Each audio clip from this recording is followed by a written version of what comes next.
إن الحمد لله نحمده ونستعينه ونستغفره ونعوذ بالله من شرور أنفسنا ومن سيئات أعمالنا من يهده الله فلا مضل له ومن يضلل فلا هادي له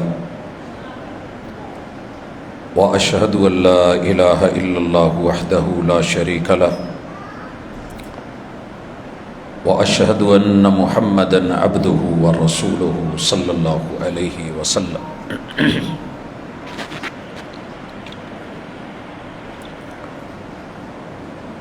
أما بعد فإن خير الحديث كتاب الله وخير الهدي هدي محمد صلى الله عليه وسلم وشر الأمور محدثاتها وكل محدثة بدعة وكل بدعة ضلالة وكل ضلالة في النار. أعوذ بالله السميع العليم من الشيطان الرجيم. رب اشرح لي صدري ويسر لي أمري واحلل عقدة من لساني يفقهوا قولي.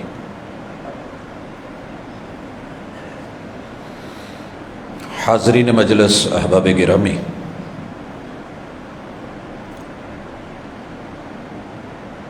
وطن عزیز میں جب سے ہوش سنبھالی ہے،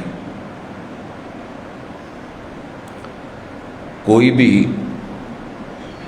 حکومت کامیابی سے اپنی ٹرم پوری کرتی دکھائی نہیں دیتی. ہم نے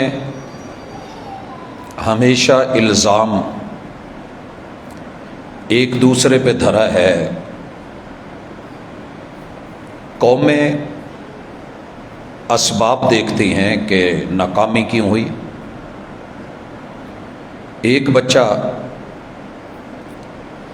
وہ اپنی پوری زندگی میٹرک کا امتحان دیتا رہے، بار بار فیل ہو، اور پھر اس امید پہ کہ چلیں اگلے سال بھی لیکن حالات وہی ہوں، تو کوئی تو بیٹھ کے سوچے گا کہ یہ اس کے بس کی بات ہے یا نہیں ہے، کیا معاملات ہیں. ہم نے نہ کبھی انسانی ناطے سے سوچا ہے، نہ ضرورت محسوس کی ہے، نہ من حیث القوم.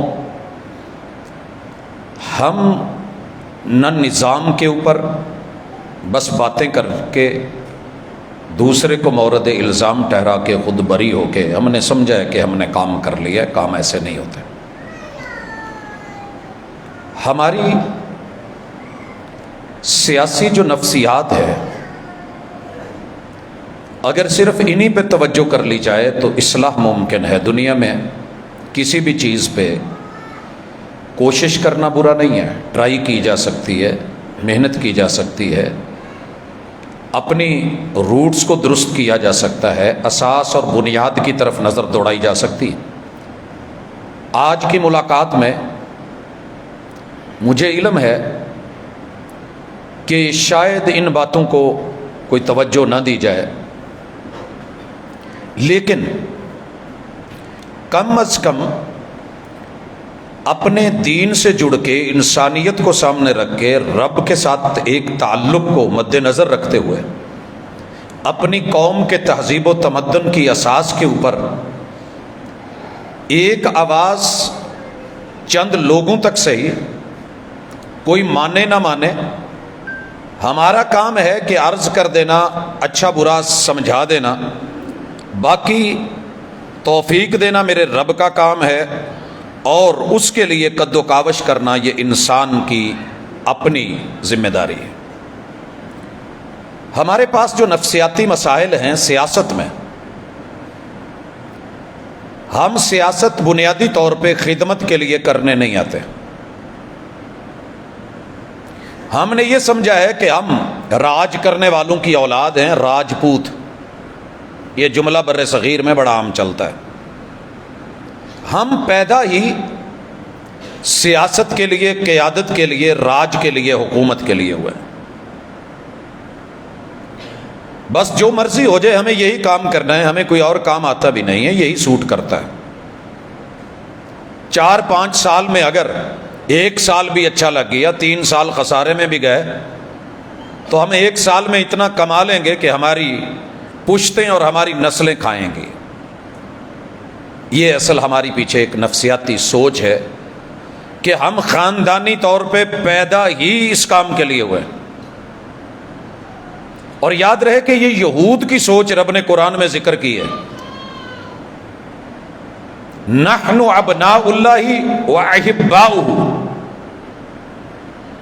ہم پوری دنیا میں حکومت اللہ کی ہے اور ہم اس کے پوت ہیں، اولاد ہیں، لہذا حکومت کرنا ہمارا رائٹ ہے۔ اللہ کو باقی لوگ پسند نہیں ہیں، ہم ہی پسند ہیں۔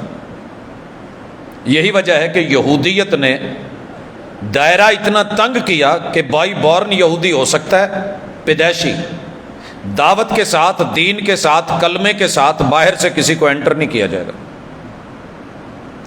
تو یہ جو تنگی کی سوچ ہے کہ یہ صلاحیت صرف ہم میں ہے اور ہم ہی اس کے اہل ہیں، اس نے بنیادیں کھوکھلی کر کے رکھ دی ہیں۔ میں تھوڑی سی نفسیاتی سیاسی سوچ سامنے رکھ کے پھر دین کیا سکھاتا ہے اور کون سی اساسیں دیتا ہے اور نفسیات کو درست کیسے کرتے ہیں اس طرف آتا ہوں۔ دوسری چیز یہ ہے کہ جب ہم حکمران بن جاتے ہیں، زمام کار ہمارے ہاتھ میں آ جاتی ہے، تو ہمارے اندر انانیت آ جاتی ہے، انا میں۔ یہ جو انا اور میں اور انانیت ہے، یہ انسان کو ایک نشے میں اور خمار میں رکھتی ہے۔ پھر اس کا نتیجہ یہ ہوتا ہے کہ عوام بھیڑ بکریاں لگتی ہیں، وہ جانور لگتے ہیں، وہ کیڑے مکوڑے نظر آتے ہیں، اور پھر اس کے نتائج آپ وطن عزیز میں گاہے بگاہے دیکھ چکے ہیں۔ تیسری بڑی ایک نفسیات جو ہمارے ساتھ جڑی ہوئی ہے کہ ہم ووٹ اپنوں سے لیتے ہیں، لیکن اپنوں کی ضرورتیں کیا ہیں، چاہتے کیا ہیں، ان میں محبت، پیار اور ان کے حقوق ان تک کیسے پہنچ سکتے ہیں، پھر ہم یہ بھول جاتے ہیں اور غیروں سے امید رکھتے ہیں کہ وہ ہمیں سنبھال لیں گے، کنٹرول کر لیں گے۔ حالات میں اگر کہیں خرابی بھی پیدا ہوئی تو ہم ان کو چھوڑ کے نکل کے کہیں باہر جا کے پرسکون باقی زندگی جو ہے وہ گزار لیں گے۔ اپنوں سے سختیاں اور بیگانوں سے امیدیں اور نرمیاں، یہ ہماری سیاسی نفسیات بن چکی ہے۔ ہر بندہ تقریباً اس میں اس وقت ڈوبا ہوا ہے۔ اور 5ویں نمبر پہ میں دیکھ رہا ہوں کہ ہم نے ہمیشہ بنیادی طور پہ کہیں نہ کہیں یہ نعرہ اٹھایا ہے کہ انسانوں کی بنیادی ضرورت روٹی، کپڑا اور مکان ہے۔ ایسے نہیں ہے، روٹی، کپڑے اور مکان کا اللہ نے ذمہ اٹھایا ہوا ہے، انسانوں کی بنیادی ضرورت کچھ اور ہے جو اپنے منصوبوں سے طے ہونی ہے، جسے نصیب بنایا جانا ہے اور جس میں عروج کی طرف، بلندی کی طرف گراف لے جایا جا سکتا ہے۔ اس میں سر فہرست یہ ہے کہ اگر آپ کی جان کو سیکیورٹی ہے، جان کو سیکیورٹی دینا، یہ حکمرانی کا اور سیاست کا بنیادی اصل مقصد ہے۔ جان ہے تو جہان ہے، جان ہے تو دین ہے، جان ہے تو مال ہے، جان ہے تو ماں باپ ہے، جان ہے تو آل اولاد ہے، جان ہے تو پھر آگے دیگر سارے معاملے ہیں، پھر آگے میری نسل بھی ہے۔ جب یہ جان ہی نہیں تو انسان کو جانی تحفظ، امن امان، یہ ہم بھلا کے بیٹھے ہوئے ہیں۔ وہ جی روٹی دے دو، انسلٹ کر کے روٹی کھائی تو کیا کھائی، لی تو کیا لی، خوف کے حالات میں بادل چھائے ہوئے ہوں اور وہاں پہ کچھ کر لیا تو کیا کر لیا، اور ان ساری چیزوں کو کمانڈ کر رہا ہوتا ہے دین۔ یاد رہے، صرف دین ہے جو آپ کے جان کو، مال کو، عزت اور آبرو کو تحفظ دے سکتا ہے، کوئی اور نہیں۔ بڑے سارے ممالک کے اندر یہ معاملات ہیں۔ میں پچھلے ہفتے یہ دیکھ رہا تھا کہ سعودیہ میں ساری دنیا اس کو برا کہہ رہی ہے، کہے، مرضی ہے، ایک مرد شادی کرتا ہے، اس کی پہلی بیوی فوت ہو گئی، وہاں پہ زیادہ شادیوں کو مسئلہ نہیں ہے، ایشو نہیں ہے، شادی ہوتی ہے، اس کی پہلی بیٹی شوہر کی موجود ہے، اس خاتون سے جو نئی آئی ہے اس سے باپ اور بیٹی کی محبت برداشت نہیں ہوئی۔ ظاہر ہے جب مائیں چلی جاتی ہیں تو بچوں کے ساتھ والدین کی محبت اللہ ڈبل کر دیتا ہے، وہ ماں ہو یا باپ ہو۔ ماں ہے تو باپ کی بھی جگہ ساتھ لیتی ہے، ماں والی بھی، اور باپ ہے تو وہ ماں والی ممتا بھی رب اس میں اضافی پیدا کر دیتا ہے۔ اب اس عورت سے یہ برداشت نہیں ہوا، اس نے اس 7 سالہ بچی کو مار دیا ہے۔ سر جی ہماری طرح نہیں ہے کہ جو مرضی جہاں جیسے ہو جائے، کوئی بات ہی نہیں ہے۔ بیچ چوک کے علاقے، فوج بھی ہے، سپاہی بھی ہیں، ڈاکٹرز بھی ہیں، وکلاء بھی ہیں، ججز بھی ہیں، عدلیہ ہے، گردن اتاری گئی ہے اس کی۔ اب ایک گردن اتار کے ظالم کی، امید ہے کہ آئندہ 50 سال تلک اس کا اثر رہے گا۔ میں نے 1994 اور 95 میں حدیں دیکھی تھیں، اور ان کا اثر آج بھی ہے۔ 5 سال پچھلے لے لے، 23 سال یہ 28 سال ہونے کے باوجود جب بھی وہ حد کا منظر اور سین سامنے آتا ہے تو روٹی اچھی نہیں لگتی۔ لیکن خوشی کس بات کی ہے کہ اس بچے کو جس کا کوئی نہیں تھا، رب کے قانون کے ساتھ تحفظ ملا، وہ تو گیا، لیکن اس کی وجہ سے جو ایک عدل ہوا، آپ کو سوسائٹی کے اندر سکون ملے گا، جانی تحفظ ملے گا۔ یہ ذمہ داری تھی، اور اللہ تعالیٰ نے یہ سورۃ الحج میں حج پہ بلا کے سب کو ایک لباس پہنا کے اللہ رب العزت نے ایک بات کی ہے، اور سنو، الذین اخرجوا من دیارہم بغیر حق، اے مہاجرین، تمہیں مکہ سے بغیر کسی تمہارے جرم کے تمہارے گھر چھین لیے گئے، کاروبار چھین لیے گئے، بیوی بچے آل اولاد چھین لی گئی، فصل نسل چھین لی گئی، اور تم سے تمہارا کعبہ اور بیت اللہ چھین لیا گیا، تمہیں نکال دیا گیا، تم نے ہجرت کری اور تم یہاں مدینے میں آئے ہو۔ یہ چیز اپنے ذہن میں رکھیے، الا ان یقولوا ربنا اللہ، ان کے پاس سوائے یہ کہنے کے اور کچھ نہیں بچا تھا کہ یار اللہ مالک ہے، ہن رب تے رکھا نے بچیا تے کچھ بھی نہیں۔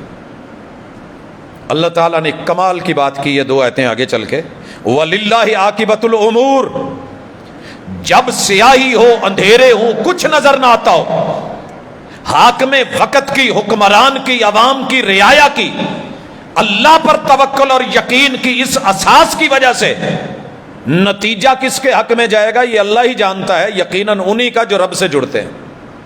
نتیجہ رب نے 8 سال بعد دکھا دیا تھا۔ یہاں اللہ کہتے ہیں وَلَوْلَا دَفْعُ اللَّهِ النَّاسَ بَعْضَهُمْ بِبَعْضٍ، ہمارا ایک اپنا اصول ہے، دنیا میں جو کوحرام مچا ہے یہ بندوں نے اپنے ہاتھوں سے کمایا ہے۔ ظَهَرَ الْفَسَادُ فِي الْبَرِّ وَالْبَحْرِ بِمَا كَسَبَتْ أَيْدِي النَّاسِ، یہ ان کے ہاتھوں کی کمائی ہے، یہ ان کی کمائی اور لڑائی کی وجہ سے ہم پھر انسانوں کو انسانوں سے ہٹاتے ہیں۔ ہمارا بھی اصول ہے۔ آپ کو پتہ ہے مد و جزر کیا ہے؟ سمندر کا پانی بڑے پریشر سے اور بڑی پاور سے چلتا ہے کہ میں نے آج آزاد ہو کر کے باہر آبادیوں میں چلے جانا ہے۔ یاد ہے ٹھٹھا تک پانی آ گیا تھا۔ کون ہے جو اس بفری ہوئی لہر کو لہر سے توڑتا ہے؟ وہ اللہ ہے، کہ ساحل پہ لا کے بے جان کر کے واپس لوٹا دیتا ہے۔ کوئی ہے جس نے حد بندی چلا رکھی ہے؟ اللہ کہتے ہیں اگر ہم ظالموں کو ظالموں سے نہ روکتے تو پہلا کام کیا ہوتا؟ لہدمت صوامع، خانقاہیں زمیں بوس ہو جاتی، وبیع، کلیسے مٹا دیے جاتے، وصلوات، عبادت گاہیں ختم کر دی جاتی، ومساجد یذکر فیہا اسم اللہ کثیرا، اور زمین سے مسجدوں کے بھی وجود ختم کر دیے جاتے۔ لیکن یاد رہے وَلَيَنْصُرَنَّ اللَّهُ مَن يَنْصُرُهُ، اصل مدد اللہ کی ہے، وہ رب نے کرنی ہی کرنی ہے. ان اللہ لقوی عزیز. قوتیں اور غلبے تیرے رب کے پاس ہیں. دنیا یہ سمجھتی ہے کہ جم غفیر میرے پاس ہے، 24 کروڑ عوام میرے پاس ہے، قوت سپاس سفید سیاہ میں اس کا مالک ہوں. اللہ کہتے ہیں ایسے نہیں ہے. اگر یہ چیزیں لینی ہے تو 4 اصول اپنا لو. الذین ان مکناہم فی الارض. بادشاہت ہم دیتے ہیں، یہ تمہارے بس کی بات نہیں ہے. زمین کے اندر جب تم کھڑے نہیں ہو سکتے تھے، اس زمین پہ تمہارے پاؤں نہیں لگتے تھے، ہم نے تمہیں مضبوط کرسیاں طاقتیں قوتیں دی ہیں، تو تمہاری پہلی ذمہ داری یہ ہے اقام الصلاۃ. یہ غربت تمہارا میٹر نہیں ہے، یہ تمہارے بس کی بات ہی نہیں ہے. وسائل جس کے ہیں اس کے تابع ہو کر کے رہو، وہ منہ کھول دے گا، وہ وسائل دے گا، اس کی ذمہ داری ہے. لیکن شرط یہ ہے کہ اس کے تابع رہو. 4 کام اپنی قوم کو سکھاؤ. سٹینڈ کیسے لینا ہے، بڑوں کے سامنے کیسے کھڑا ہونا ہے، چھوٹوں پہ کیسے شفقت کا شجر سایہ دار بن کے کھڑا ہونا ہے. یہ نماز میں قیام سکھاتا ہی یہ ہے. نماز نہیں، میں کئی بار کہہ چکا ہوں. الصلاۃ، جو نماز انسان کو خالق اور مخلوق سے نہ ملائے وہ نماز کیسی؟ جاتے ہوئے محبوب نے کیا تربیت کی تھی؟ الصلاۃ وما ملکت ایمانکم. لوگوں اوپر والے کے ماتحت ہو کے رہنا، جو تمہارے ماتحت ہیں ان کے لیے قارون نہ بننا، ان کا خیال رکھنا. یعنی خالق اور مخلوق سے یہ ڈیل اگر قیام میں آپ نے نہیں سیکھی، پھر آپ طاقت کے نشے میں مست ہاتھی بن کے درخت بھی اکھاڑیں گے، لوگوں کے مکان بھی گرائیں گے، قدموں کے نیچے بھی کچلیں گے اور آپ کو پرواہ بھی نہیں ہوگی. لیکن اگر طاقت ہے، نیچے والوں کے لیے شجر سایہ دار، اوپر رب مددگار، اللہ کے سامنے جھکے مٹے ہوئے، غیر کے لیے آپ جو ہے وہ بڑے مضبوط ہو. ہلکا یارا تو اب ریشم کی طرح نرم. رزم حق و باطل ہو تو فولاد ہے مومن. رحماء بینہم اشداء علی الکفار. اگر نماز اس کا سبق تمہیں نہیں دے سکی، رب سے نہیں جوڑ سکی اور اپنوں سے نہیں جوڑ سکی، تو پھر سمجھ لیجئے وہ نماز ہے، وہ صلاح نہیں ہے. صلاح صلہ سے ہے، موصول ہونے سے ہے، جوڑنے سے ہے، وصل سے ہے. جس نماز نے آپ کو رب اور بندوں سے نہیں جوڑا وہ نماز کیسے؟ وہ برائیوں سے کہاں روکے گی؟ دوسری چیز جھکنا. کبھی انسان کو تھوڑا جھکنا پڑتا ہے حالت رکوع میں، کبھی ٹوٹلی جھکنا پڑتا ہے، سر زمین کے ساتھ لگ جاتا ہے حالات میں. لیکن وہاں جھک کے بھی عقیدہ اور ایمان کیا ہے؟ سبحان ربی الاعلی، اللہ میں گرا ہوں، تو نہیں، تو وہیں پہ قائم ہے. بندے کے حالات ایسے ہو جاتے ہیں. اللہ مجھے دھرنا دینا پڑ رہا ہے، لیکن میں دھرنے میں بھی بیٹھ کے 5 انگلیوں کے ہوتے ہوئے میں یہ بھی کہہ سکتا تھا، لیکن اشہد اللہ الہ الا اللہ، اللہ میں دین کو نہیں بھولا، میری ضروریات اپنی جگہ پہ، میں زمین پہ بیٹھا ہوا ہوں. حالت ہے یہ میری دھرنے کی، یہ میرا تشہد ہے، یہ میرا جلوس ہے. اور اس کے بعد ایک کام، وآتوا الزکاۃ، وہ اپنے معاشی نظام کو مضبوط کریں. ہم نے یہاں مانا یہ کیا ہے کہ زکوٰۃ کمیٹی بنا دیں، اس کی ایک وزارت بنا دیں. مذہبی امور، عشر، اوقاف، زکوٰۃ یہ بنا دیں. نہیں، اس ایک لفظ میں زکوٰۃ، جتنے بھی لوگ ہیں اپنے جسم کی زکوٰۃ دیں. جسم کی زکوٰۃ کیا ہے؟ محنت. والذین جاہدوا فینا لنہدینہم سبلنا. تیرا کام ہے محنت کرنا، مالی دا کم پانی دینا تے پر مشکاں پاوے، مالک دا کم پھل پھل لاؤنا، لاوے یا نہ لاوے. مجھے پتا ہے میں نے کتنا دینا ہے، کیسے دینا ہے. تو محنت کر، کما، حلال کما، تجارت کر، سود نہیں، فراڈ نہیں، دھوکہ نہیں، 2 نمبری نہیں، چوری نہیں، بغاوت نہیں، کرپشن نہیں. حلال کما، سود نہیں، تجارت کر، بے کر، زراعت.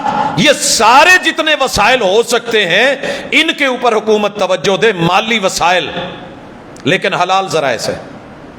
ان میں سے جو کمانے والے ہیں، تؤخذ من اغنیائہم وترد علی فقرائہم، امیروں سے لے کے ان کے فقیروں کو دے کر کے ان کو بھی سٹینڈ بائی کر دو، کھڑا کر دو. یہ والا سسٹم، نظام معیشت، وہ عشر کی شکل میں. یہ صرف مانگنے کا سسٹم نہیں ہے کہ ہاتھ پھیلاؤ اور مانگو. جب زکوٰۃ دینے والا کوئی نہیں تو لینے والا کہاں ہوگا؟ بھائی لینے والا تبھی ہے نا، امید ہوگی تو آگے بڑھے گا.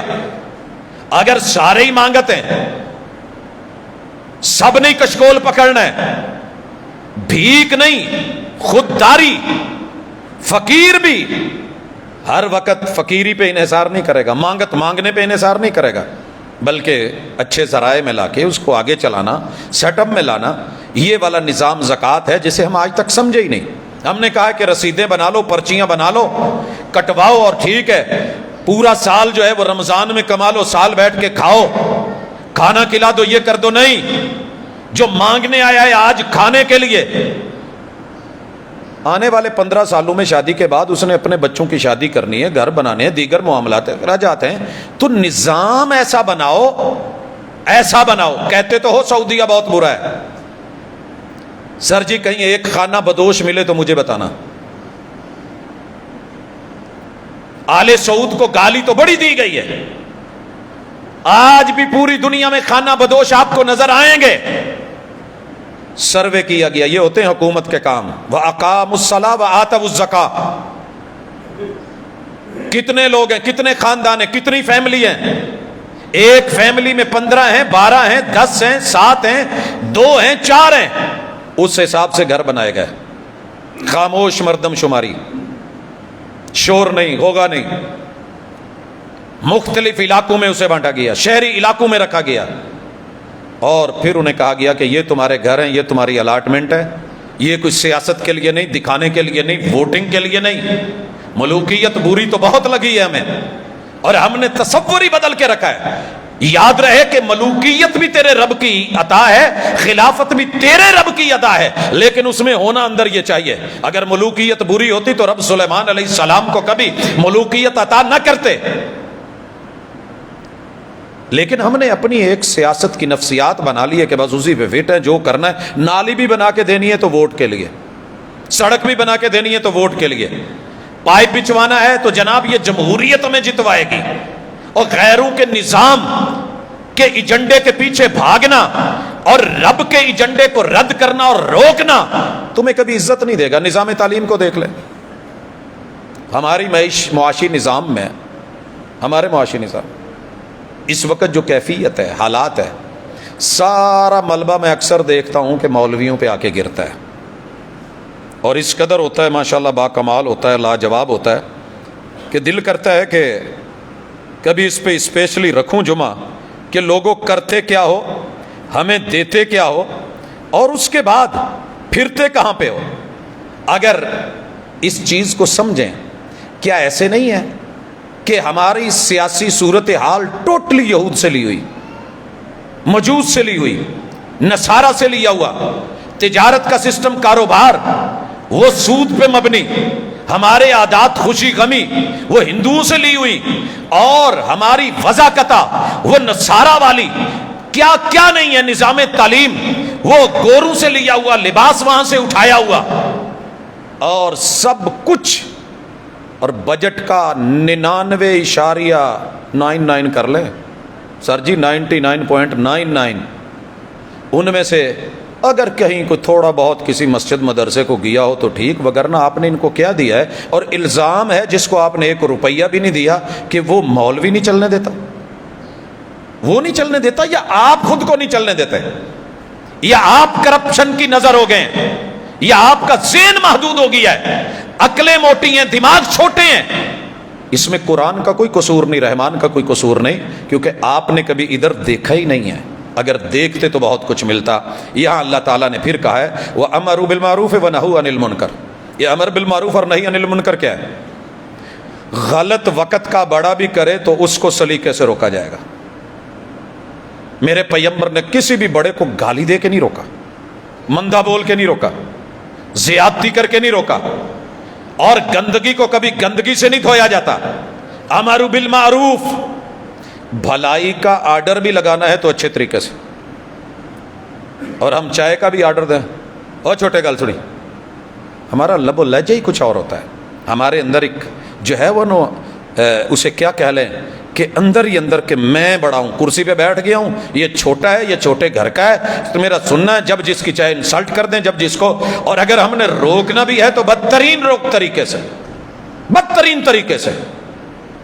ایسے نہیں ہے، امر بالمعروف اور نہی عن المنکر، سوسائٹی کے اندر جو بھی برا کرے، غلط کرے، اس کا ہاتھ روکا جائے گا۔ رسول اللہ صلی اللہ علیہ وسلم نے کہا انصر اخاک ظالما او مظلوما، اپنے بھائی کو روک، ظالم ہے یا مظلوم ہے مدد کر۔ کہا محبوب مظلوم کی تو مدد کروں، ظالم کی مدد کیسے؟ کہا ظلم سے روکیے۔ ہم روک پائے؟ میری اپنی پارٹی کا ہے، جو مرضی کرتا پھرے، وہ زمزم نہایا ہوا ہے، وہ گنگا جمنا کا اشنان کرایا ہے، وہ چونکہ میرا ہے۔ دوسرے والا وہی کرے، وہ قصوروار ہے، وہ مجرم ہے، وہ چور ہے، وہ ڈاکو ہے، وہ لٹیرا ہے۔ سر جی امر بالمعروف، امر بالمعروف، لا اینڈ آرڈر، کہاں ہے لا اینڈ آرڈر؟ مجھے استثناء چاہیے چونکہ میں صدر ہوں، مجھے استثناء چاہیے کیونکہ میں وزیر اعظم ہوں، مجھے استثناء ہے کیونکہ میں پارٹی کو لیڈ کر رہا ہوں، میرے اوپر یہ اصول اور قانون لاگو نہیں ہوتا۔ یہاں تو جناب عمر بھی کٹہرے میں کھڑے ہیں اور جناب علی المرتضیٰ بھی کٹہرے میں کھڑے ہیں۔ یہاں رسول اللہ صلی اللہ علیہ وسلم جمعرات کے دن زور کے بعد منبر پہ خود کو کٹہرے میں کھڑا کر کے کہتے ہیں کہ کسی پہ زیادتی ہوئی ہو تو بدلہ لے لو، محمد بدلہ دینے کو تیار ہے۔ اور ادھر سر جی سوال ہی پیدا نہیں ہوتا۔ یہی وجہ ہے کہ ہماری ان چیزوں نے ہمیں بہت دور کیا ہے۔ تو آئیے اللہ تعالیٰ اس کے بعد کہتے ہیں وَلِلَّهِ عَاقِبَةُ الْأُمُورِ، یہ کام تم کرو حکومت میں آ کے، تمہارے نتیجے میں خود نکالوں گا، تمہارے نتیجے میں خود نکالوں گا، تمہارا کام ہے یہ، میرا کام ہے وہ۔ حضرات اس آیت کو میں نے اپنے لیول پہ دیکھا ہے اور کمال دیکھا ہے۔ سن 2000 میں پیپر دے رہا تھا، بہاولپور یونیورسٹی ہے، کنٹرولر میرے کمرے میں، ہال میں جہاں پیپر دے رہا ہوں، پتہ نہیں کیا شکایت لگی، آئے پین چھین لیے، میرے پاس جو مارکر تھے کٹ والے وہ لے لیے، جاپان کے تھے، میں باہر سے آیا تھا تو لے کے آیا تھا، ہینڈ رائٹنگ میری سے اچھی تھی، ورڈ کو میں نے ٹاپ کرا ہوا تھا، تو وہ کہنے لگے کہ جناب یہ آپ کی ہینڈ رائٹنگ کی وجہ سے پہچان ہو رہی ہے کہ یہ پیپر کس کا ہے، ہم آپ کے خلاف یہ کر دیں گے، وہ بنا دیں گے۔ میں نے کہا سر یہ سارے بھی لے جاؤ، میرے ہاتھ میں تنکا بھی دے دو، جس کی آواز اچھی ہو اس کو بغیر مائک کے بھی اگر اور اسپیکر کے اور سسٹم کے ساؤنڈ کے لے کے آؤ گے وہ اچھا مترنم ہی بولے گا، اور جس کی ہینڈ رائٹنگ اچھی ہے وہ انگلی سے بھی گاڑی کے شیشے پہ لکھے تو ہینڈ رائٹنگ اس کی نہیں خراب ہونے والی۔ خیر ہوتا رہا میرے ساتھ، اللہ پاک کا شکر ہے یہ آیت سامنے تھی اور میں پڑھا کرتا تھا وَلِلَّهِ عَاقِبَةُ الْأُمُورِ، اللہ نتیجہ تیرے ہاتھ میں ہے، اینڈ کیا ہوگی یہ نہیں جانتے۔ الحمدللہ پرائیویٹ ہو کر کے یونیورسٹی کو ٹاپ کرا اور 100 نمبر کے قریب بھی کوئی بندہ نہیں تھا۔ یہی ایم فل میں ہوا، 2 سال کی بجائے 5 سال رگڑا گیا۔ وَلِلَّهِ عَاقِبَةُ الْأُمُورِ، بہت کچھ کیا گیا۔ جنہوں نے کسی سے لکھوایا تھا، کچھ معاملات ہوئے تھے، وہ ماشاءاللہ تھیسس میں 200 میں سے 190 نمبر لے کر کے جا رہے ہیں، اور جس نے لفظ حرف اور پتہ تھا، جاندار تھا، ایون کہ سپروائزر تیار نہیں تھے کہ یہ جو علم ہے ہمیں نہیں پتا، پھر بھی نمبر 140 دیے جا رہے ہیں۔ وَلِلَّهِ عَاقِبَةُ الْأُمُورِ، لیکن باقی سبجیکٹ سے ملا کر کے رب نے پیچھے نہیں کرا۔ وہ پی ایچ ڈی جو صرف گن کے 3 سال کی ہوتی ہے، حد 5 پہ، سر جی 11 سے لے کے 2022 تلک کیس مقدمے کیا نہیں، ایسے کرنے سے کیا ہو جائے گا؟ اگر آپ اپنے رب کے تابع ہیں، خود کو نہیں گراتے، آپ کسی کا جواب اینٹ کا پتھر سے دینے کو نہیں ہے، اصول قاعدے ضابطے اخلاقیات پہ قائم رہتے ہیں، تیرے رب کا وعدہ ہے اللہ کرے گا۔ محمد الرسول صلی اللہ علیہ وسلم نے سکھایا تھا، جناب عثمان چاہتے تو مدینے کے اندر آئے ہوئے یہ جتنے لوگ تھے نا گردنیں اتار کے رکھ دیتے، مگر حرم تھا، حرم تھا۔ یار یہ کوئی چھوٹی بات نہیں ہے کہ آپ کے پاس طاقت بھی ہو، قوت بھی ہو، آپ خلیفۃ المومنین اور مسلمین بھی ہوں، امارت سیادت قیادت بھی ہو، وسائل بھی ہوں، اور پھر آپ چپ کر کے اپنی جان کے اوپر سہ لیں، لیکن مدینے میں قتل عام کا سلسلہ نہ کریں، تو یہ کوئی چھوٹی بات نہیں۔ وَلِلَّهِ عَاقِبَةُ الْأُمُورِ، مارنے والوں کا آج کوئی نام نہیں جانتا، لیکن عثمان کی عظمت کو قرآن بھی بیان کرے، جہان بھی بیان کرے، پوری دنیا کے اندر جو ہیں وہ ڈنکے ہیں ان کے، یہ چیزیں کوئی چھوٹی نہیں ہیں جناب۔ اس لیے اپنے آپ کو سیاسی امور سے جوڑیے، مگر پہلے تھوڑا اساس پڑھ لیجئے۔ پہلی اساس کہ کامیابی کی ضمانت جمہوریت میں نہیں، خلافت میں ہے۔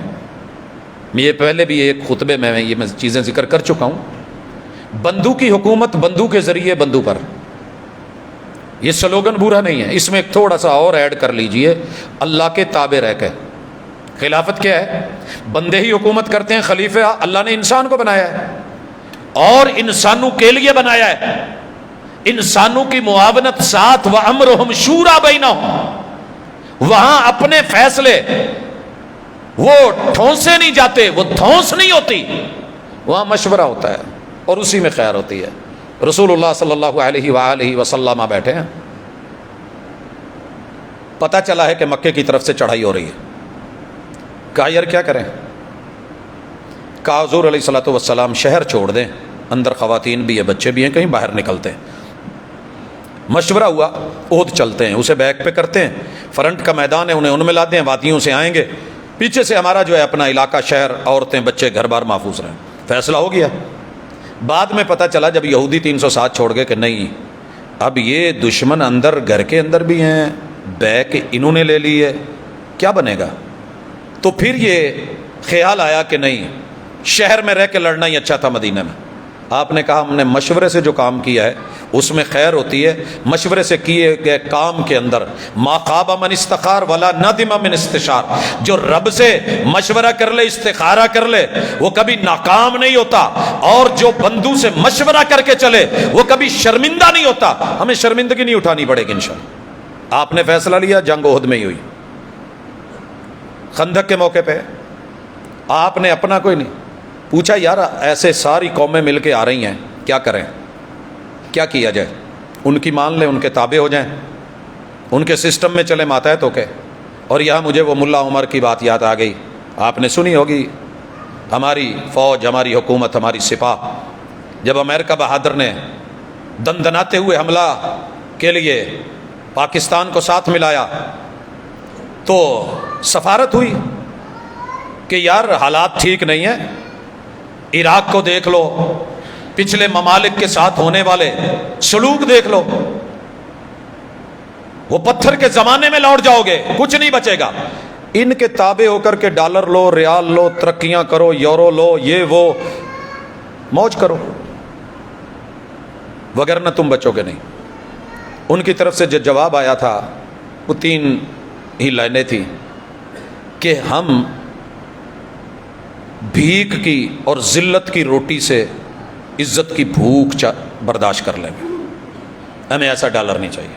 نمبر 2، جیت یقیناً ہماری ہے، کیونکہ قرآن نے کہا ہے وَلِلَّهِ عَاقِبَةُ الْأُمُورِ، فیصلے اوپر سے ہوتے ہیں، کچھ نیچے ہوتے ہیں، کچھ اوپر بھی ہوتے ہیں، انسان تدبیریں کرتا ہے اور تقدیر کھڑی مسکرا رہی ہوتی ہے۔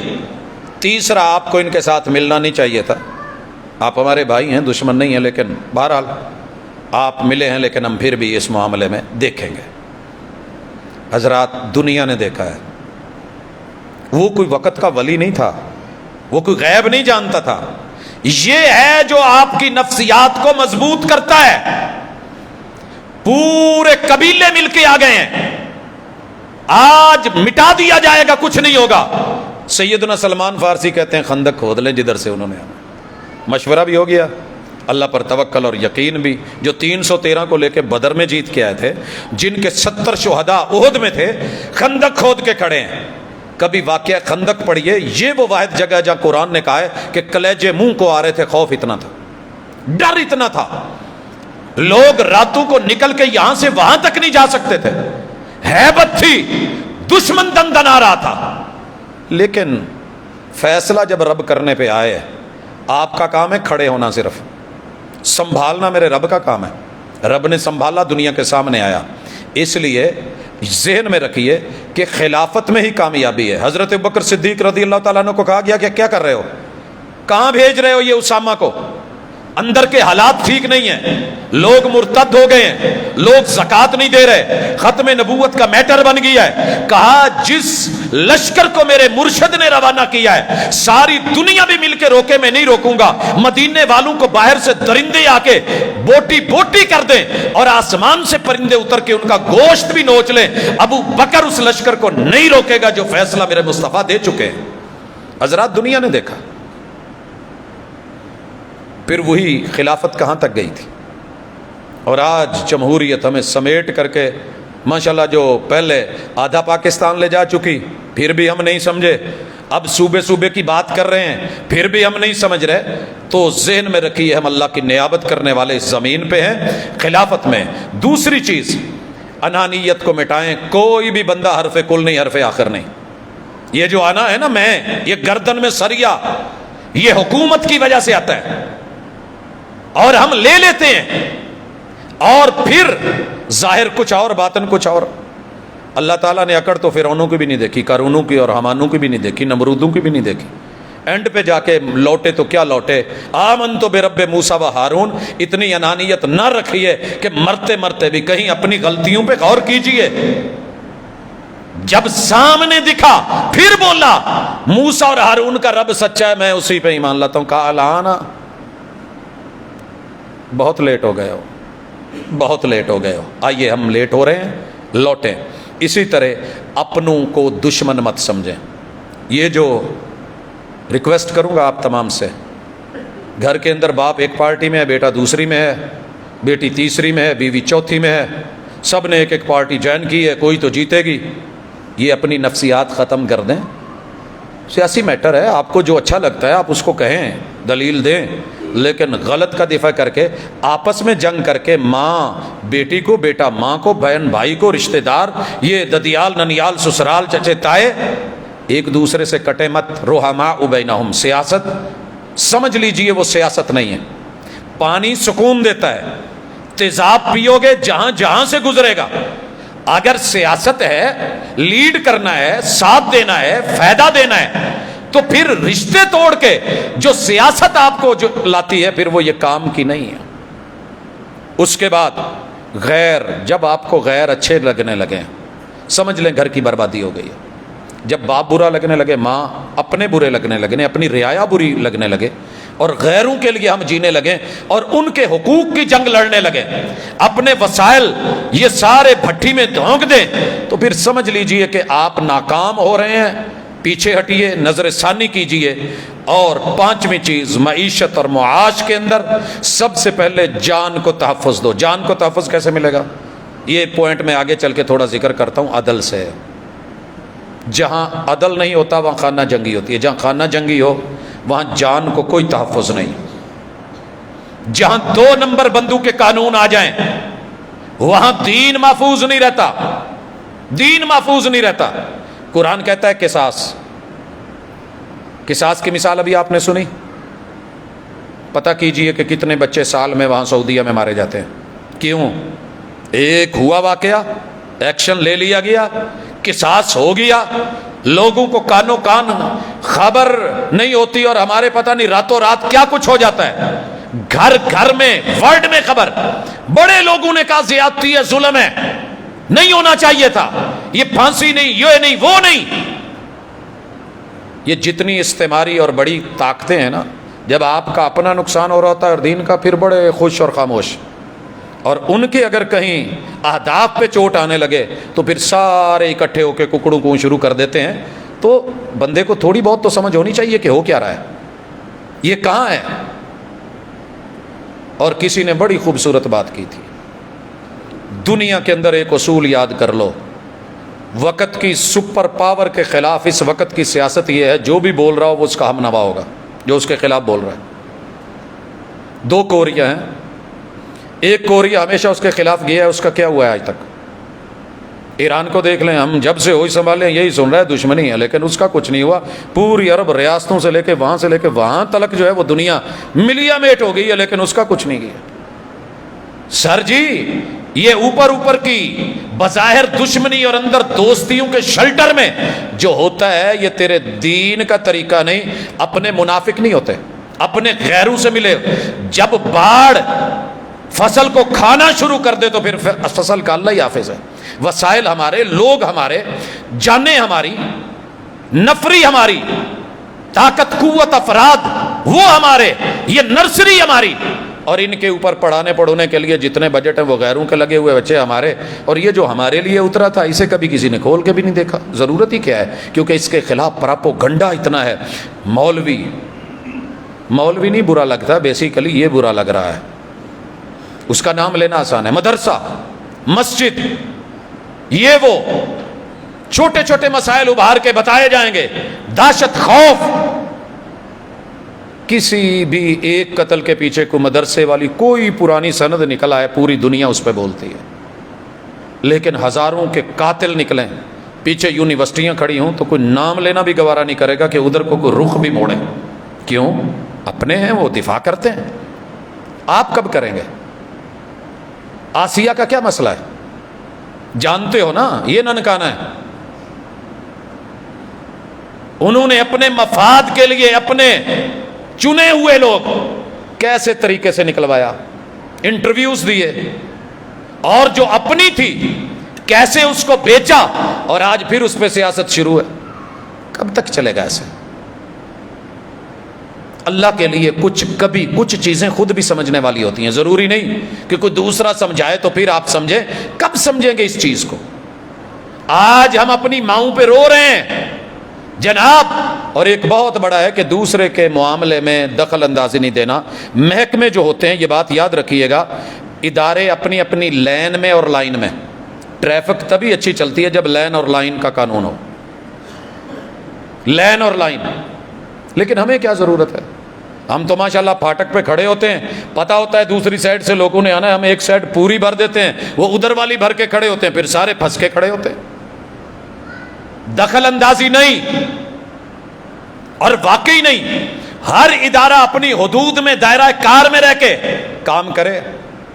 لیکن اگر غلط کرنے لگے تو پھر روکنے کے لیے امر بالمعروف نہی عن المنکر بھی ضروری ہے. رسول اللہ صلی اللہ علیہ وسلم نے امیر بنا کے بھیجا. امیر نے کہہ دیا کہ ایسے کرو، چھلانگ لگاؤ آگ میں، چھلانگ لگاؤ. یہ ہے الطاعہ. لا اینڈ آرڈر کا مسئلہ نہیں کھڑا کیا جائے گا.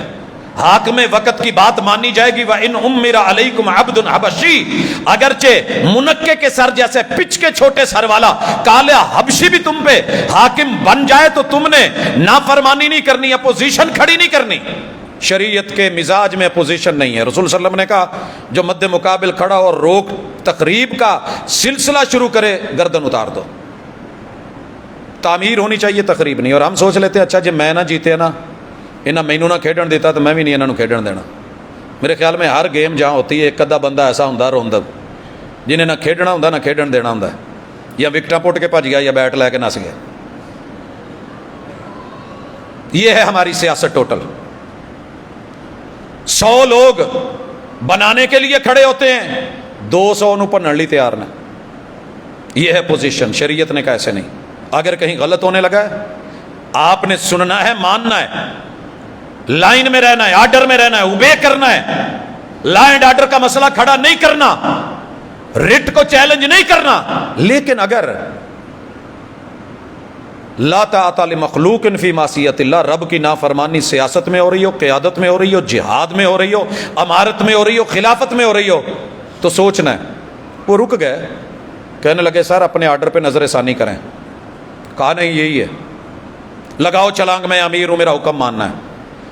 کہنے لگے کہ یار آگ سے تو بچنے کے لیے ہم نے اسلام قبول کیا تھا، اگر پھر آگ میں ہی مرنا ہے، آگ میں ہی جلنا ہے تو ہم سے نہیں ہوتا.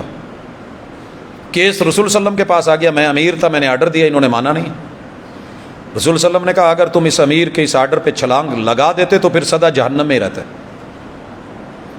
سر جی یہ نہیں ہے کہ مطلق العنان ہے، میرا آرڈر بھی اس کے تابع ہو، قانون بھی اس کے تابع ہو، عدلیہ بھی اس کے تابع ہو، مقننہ بھی اس کے تابع ہو، فوج اور سپاہ بھی اس کے تابع ہو. چیف جسٹس تھا، وقت کا امیر تھا، آرڈر چلتا تھا. مگر سامنے کیا ہے کہ اگر وہ کتاب و سنت سے ہٹ کے آرڈر ہے تو نہیں، معذرت یا سلام، بھلے آپ جو مرضی ہیں. تو اس لیے اگر اللہ تعالی ہمیں یہ امور سمجھ دے دے تو ہم بہت کچھ جو ہے وہ سیکھ جائیں۔ اس کے بعد ایک بات ذہن میں رکھیے کہ ہمیں بھیک اور بھکاری، پاکستان بنے ہوئے 1 سال ہی ہوا تھا جب ہم نے قرضہ لے لیا تھا پہلا، جاننے والے جانتے ہیں، اپلیکیشن چلی گئی تھی صرف 1 سال بعد، اس سے اگلے سال وہاں سے ماشاءاللہ ہمیں قرض ریلیز ہو گیا اور ہم بڑے خوش ہوئے۔ اس وقت بھی ہماری خوشی عید نہیں تھی۔ سر جی قرضہ واحد چیز ہے جس کے بارے میں رسول اللہ صلی اللہ علیہ وسلم نے کہا جنازہ نہیں ہوتا، اور یاد رکھو آپ اور میں سارے سن لیں، ہم سب کے جنازے وقتی ہیں، ہم مقروض مر رہے ہیں۔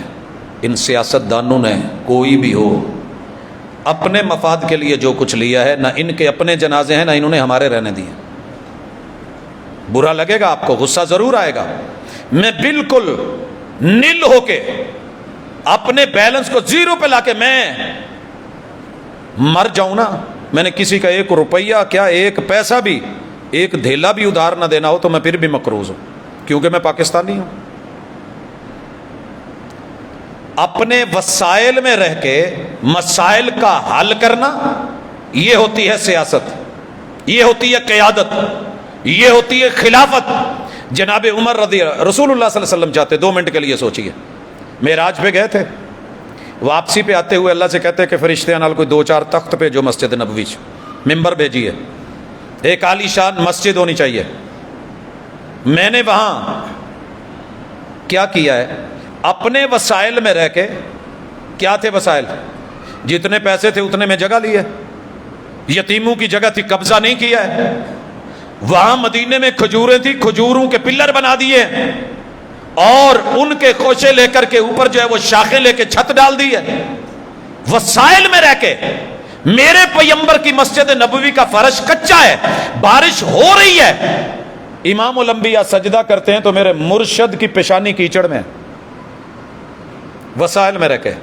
جناب ابوبکر صدیق خلافت کری وسائل میں رہ کے، بھیک نہیں مانگی، روم بھی تھا، کیسر و کسرا بھی تھا، فارس بھی تھا، اور جناب عمر کے دور میں حضرت خالد ابن ولید رضی اللہ تعالیٰ عنہ، جب انہوں نے وہ صحرا کراس کرا نا، پہلے تو خیر ربی ابن عامر کو اور مغیرہ بن شعبہ کو رضی اللہ تعالیٰ عنہما، فارسی امپائر نے بھی بولا تھا اس دور کے رستم نے، اوہ بھوکے پیاسے نکلے ہو، حالات ٹھیک نہیں ہیں، تم زندگی موت کی جنگ لڑ رہے ہو، وسائل ہیں نہیں ہیں تمہارے پاس، تو جلانے کو ماچس تک کوئی نہیں ہے، کیا کرتے ہو، پتھر رگڑ کے آگ جلانے والوں، جہاں چشمے خشک ہو گئے مال اٹھا کے بھاگنے والوں، کیا ہے تمہارے پاس، اوہ زمین پہ لیٹنے والوں، جاؤ پر ہیڈ اپنے لوگ بتاؤ کتنے ہیں، ہم آپ کو تعاون دیتے ہیں، قرض نہیں تعاون دے رہے ہیں، جاؤ جا کے سکون سے یہ شب خون چھوڑو۔ انہوں نے کہا تھا کہ نہیں، ہم اس لیے نہیں نکلے، ہم تو اللہ کے دین کی دعوت اور توحید کی سربلندی کے لیے نکلے۔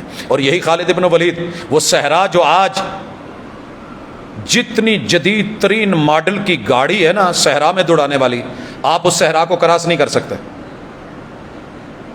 سر جی نہیں کر سکتے۔ یہ میرے بہاولپور کے صحرا میں، یہ ریگستان میں، یہ چولستان میں، وہ تھر میں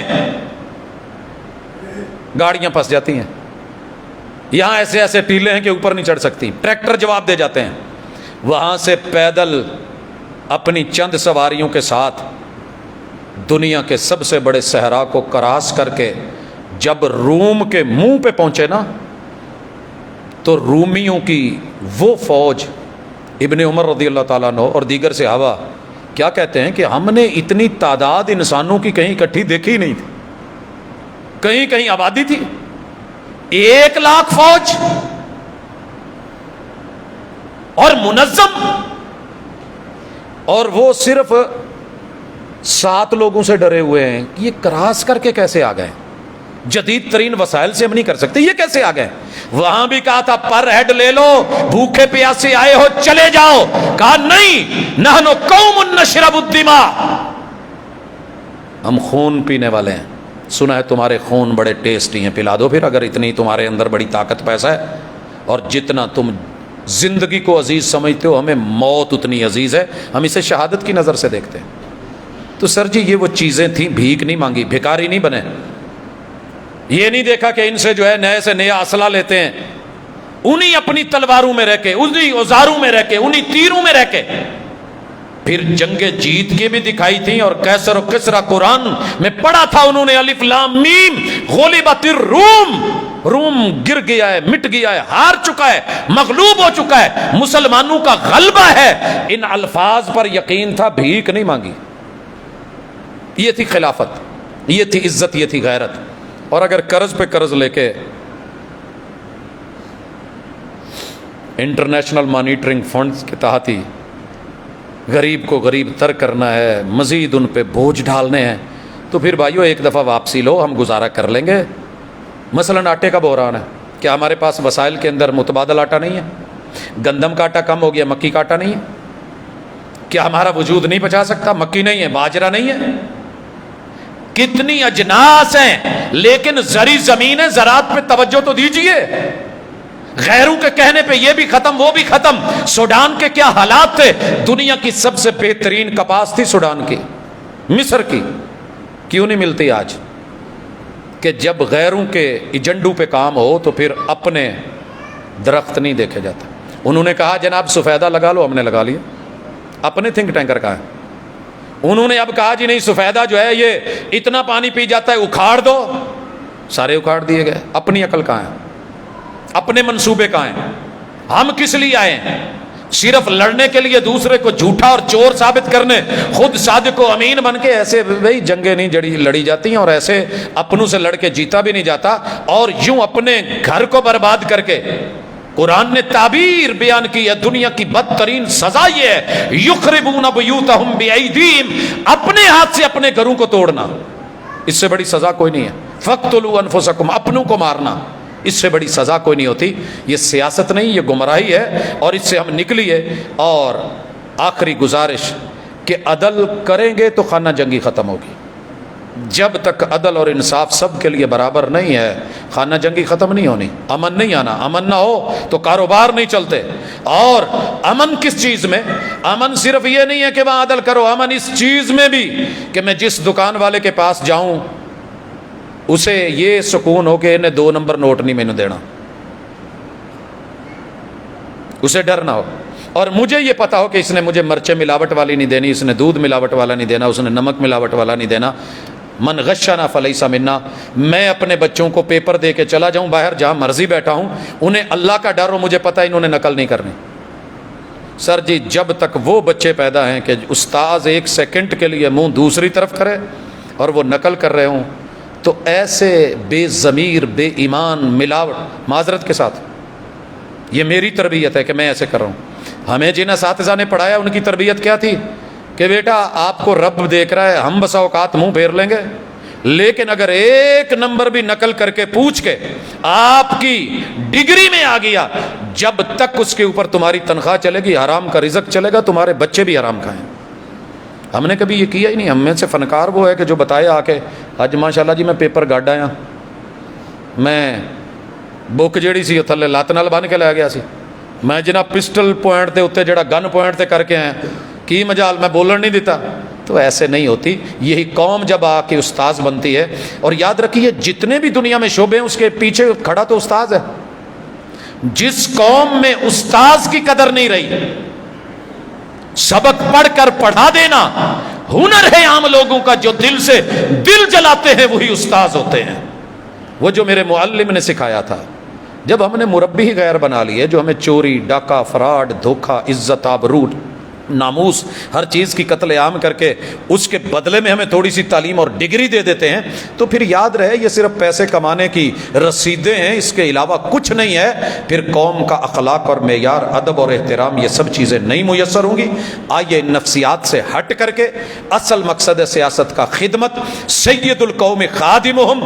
اگر وزیر، مشیر، MNAs، MPAs اور چیئرمین، ہماری جتنے بھی فوجی سرکاری عہدے ہیں، جتنی سپاہ ہے، اگر یہ جھک مٹ کے خود کو قوم کی خادم اور نوکر اکڑا نہیں کرتے، یہ بات یاد رکھیے گا۔ حاکم وقت کا تصور، میرے محبوب نے جناب عمر کے کندھے پہ آٹے کی بوری رکھوائی، سر یہ ایسے نہیں رکھی گئی۔ خاتون اول زچگی کے کیس خود لے رہی ہے، یہ ایسے نہیں ہوا، احساس ذمہ داری تھا۔ فرات کے کنارے پہ بھی کتا مرا تو حساب عمر تجھے دینا ہے، یہ خود احتساب بھی ختم ہو گئی ہے، دوسرا کوئی احتساب کرے تو پھر ہم کہتے ہیں کہ ایسے ہے ویسے ہے۔ تو اللہ کے لیے کچھ نہ کچھ اپنے میں، اپنے بچوں میں، اپنی قوم میں، اپنے وطن عزیز میں اس کو دینے والے بنے۔ یہاں سے چھین چھین کے کاٹ کاٹ کے کہاں تک جائیں گے؟ اللہ میرا اور آپ کا حامی و ناصر ہو، اور اقتدار اعلیٰ اللہ کی جو ہے وہ مسئولیت کے تحت رہ کے، اللہ نے پوچھنا ہے کلکم راعٍ وکلکم مسئول عن رعیتہ، پھر چلیں انشاءاللہ۔ زیادہ سال نہیں، اگر 2.5 سال میں دور صدیقی میں سب بدل سکتا ہے۔ حکمران تو سب عمر جیسے مانگتے ہیں، خلافت راشدہ جیسے، لیکن رعایا بھی کچھ کرے نا، رعایا بھی کچھ کرے تو پھر بات بنتی۔ کہا تھا جناب علی المرتضیٰ نے، کہا تمہارے دور میں جنگیں ہی جنگیں ہیں، اور تم سے ما قبل پوری دنیا کو زیر و زبر کر کے آئے تھے فاتح۔ کہا ان کی رعایا میرے جیسے تھی اور میری رعایا تم جیسی ہے، تو پھر کیا کریں؟ تو اس رعایا کو نئے سرے سے تعلیم، تربیت، نصاب بدلیے اگر تبدیلی صحیح چاہتے ہیں۔ صرف غیروں کے ایجنڈے پہ کام کر کے کامیابیاں نہیں ملتی۔ اقول قولی ھذا وآخر دعوانا ان الحمدللہ۔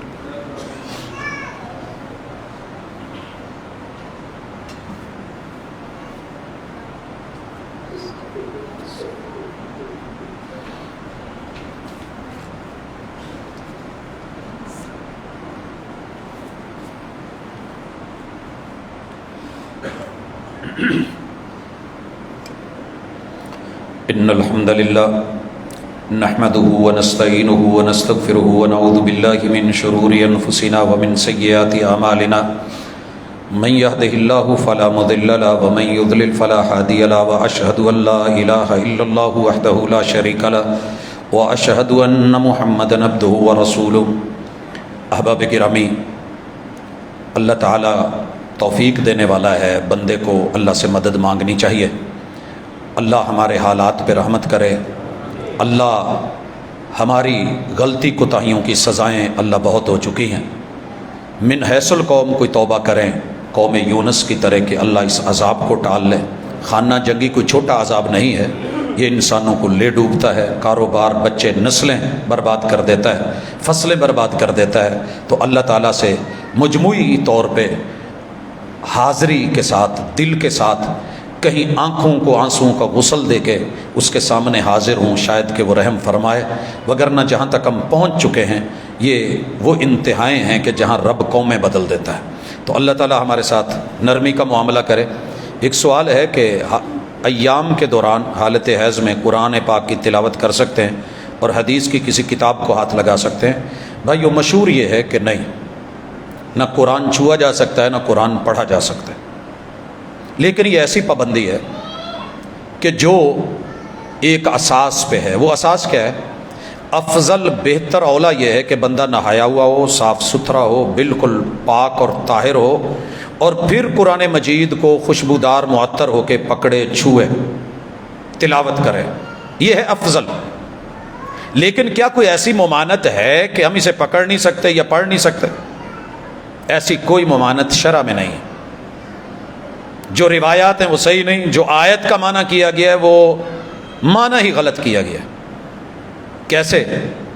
لا یمسہ الا المطہرون، اکثر قرآن مجید کے پیچھے یہ آیت لکھی ہوئی ہوتی ہے کہ اس کو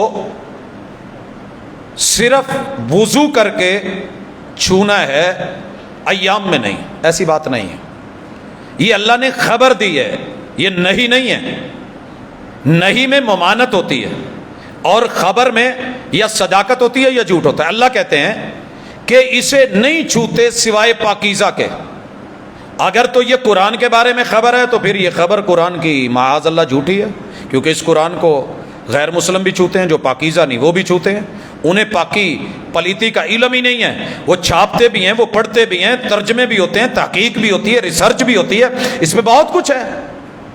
اصل میں یہ خبر ہے لوح محفوظ کے بارے میں۔ لوح محفوظ کو چھونے والے صرف پاکیزہ فرشتے ہیں، تو خبر سچی ہے، اس کا اس سے تعلق ہے، قرآن سے ہے ہی نہیں۔ تو اگر ایک غیر مسلم کو آپ قرآن مجید کا نسخہ دیں گے ہی نہیں، اسے کہ پہلے مسلمان ہو پھر پڑھنا، تو یہ تو کوئی بات نہیں ہوئی۔ غیر مسلم کو یہ نسخہ دیا جا سکتا ہے، وہ پڑھے گا۔ اسی طرح مسلمان نجس نہیں ہوتا۔ رسول صلی اللہ علیہ وسلم کی اہلیہ، آپ کہتے ہیں کہ مجھے وہ جائے نماز پکڑائیں، جائے نماز پاکیزہ جگہ ہے، جگہ پاکیزہ نہ ہو تو نماز نہیں ہوتی۔ انہوں نے کہا کہ حضور میں ایام سے ہوں، رسول اللہ صلی اللہ علیہ وسلم کے لفظ سنیے، کہا تو نے یہ ہاتھ سے پکڑانا ہے نا، وہ تیرے حیض کا خون تیرے ہاتھ میں تو نہیں ہے۔ مرشد نے مسجد نبوی میں بیٹھ کے ان سے پکڑا، ہاتھ وہ والا مسجد نبوی میں آیا، جائے نماز کو لگا۔ پھر اتنا تشدد نہیں کریں کہ یہ بچیاں پہلے ادھر حفظ کرانا ہے، پھر ان دنوں میں نہیں پڑھنا، پھر وہ بھول جاتی ہیں، پھر یہ مسئلہ وہ مسئلے۔ پڑھا جا سکتا ہے، چھوا جا سکتا ہے، لیکن بلا وجہ نہیں۔ جب انسان ٹھیک ہے، صاف ستھرا ہے، پاکیزہ صاف ستھرے ماحول میں، لیکن اگر اس کیف کے ساتھ ہیں، یہ پرانی سوچیں تھی جب لوگ آٹا نہیں گوندنے دیتے تھے، روٹی نہیں بنانے دیتے تھے عورت کو، یہ نہیں کرنا وہ نہیں کرنا۔ اسلام نے یہ سارے بت توڑے ہیں، تو اس کو اس کے لیول پہ رکھیے۔ قاری محمد عمر فاروق خطیب مکو آنا، ان کا بیٹا عثمان غنی وفات پا چکا ہے، انا للہ و انا الیہ راجعون۔ اللہ تعالیٰ ان کی مغفرت فرمائے۔ کافی سارے دوست احباب اس دنیا سے گئے، انہوں نے بھی دعا کا کہا ہے، اور بے شمار دوست احباب بیمار ہیں، انہوں نے بھی دعا کا بولا ہے۔ اور اسی طرح مالی پریشانیاں اس وقت بے روزگاری کی جو انتہا ہے، اور مقروض لوگوں نے دعا کا بولا ہے۔ اللہ سب کی تو قریب سے سنتا ہے، ہم دعا گو ہیں۔ اللہ جس کا جو جو مسئلہ ہے حل فرما دے، بیماروں کو شفا دے دے، اور اس دنیا سے جانے والوں کے لیے ان کی قبریں جنت کے باغیچے بنا دے۔ سبحانک اللہم و بحمدک، اشہد ان لا الہ الا انت، استغفرک و اتوب۔